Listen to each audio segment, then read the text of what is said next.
Hello! In this video, I hope you will learn a little about the science of learning.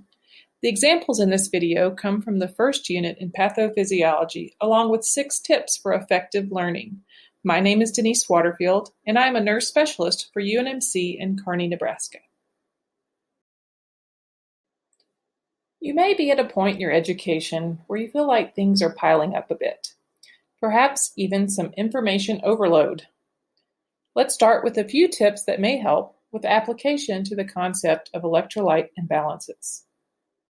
Tip 1. Understand memory. Generally speaking, we have 2 types of memory related to learning, working memory and long-term memory.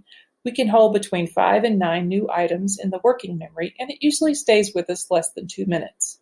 We can have almost limitless long-term memories, and they stay with us indefinitely. The holding capacity difference between the 2 types of memory can be a problem if we try to deal with too many different pieces of information at once. That information bottlenecks in our brains. This happens both ways, learning new information as well as retrieving information from long-term memory. You can see why we can easily get overloaded. Tip number 2. Understand cognitive load, or the effort required to learn. There are 3 types of cognitive load. Intrinsic load is the difficulty of the information. Extrinsic load includes distractors, and germane load is the effort needed to process and organize the new information to store in the long-term memory. Tip 3. Decrease intrinsic load, or the difficulty of the information.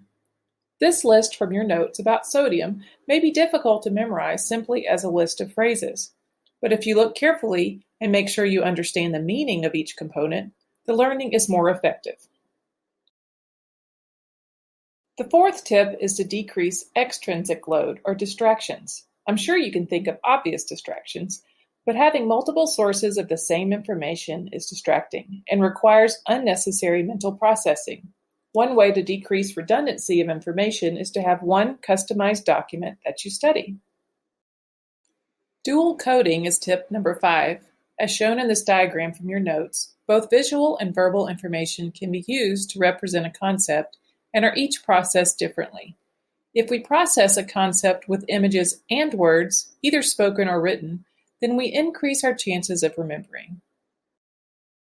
Tip 6. Increase germane load, or the effort of processing information for long-term memory. Just like building a house requires plans and effort, so does permanent storage of information. Our brains store long-term memories in schema or well-organized patterns and maps. We rarely remember information if it isn't connected to other items in a schema. Let's say you're studying your notes and you see these lists.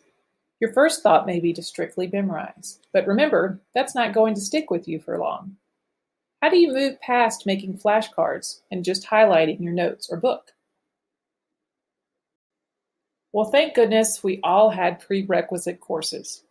Now is the time to think deeper and remember information that is hopefully in your long-term memory from this coursework. For example, those potassium notes from Patho mentioned cations, hydrogen ions, and acidosis. Try to connect these concepts to basic chemistry information in your brain. How about anatomy? Drawing anatomical pictures related to the electrolyte information may help you dual code and have images and words to lock in information.